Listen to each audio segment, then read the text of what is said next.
vợ ngoại tình sụp đổ, gào khóc tìm chồng con. Sau khi người chồng ôm hai con gieo mình xuống sông Lam, nước mắt giờ còn có ý nghĩa gì? Sự hối hận muộn màng của người vợ ngoại tình đã chính thức bắt đầu sau khi đẩy cả gia đình vào thảm kịch không thể cứu vãn.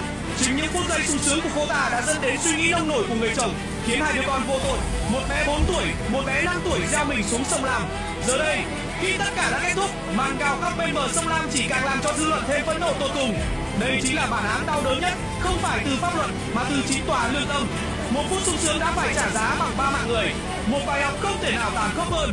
Người mơ ước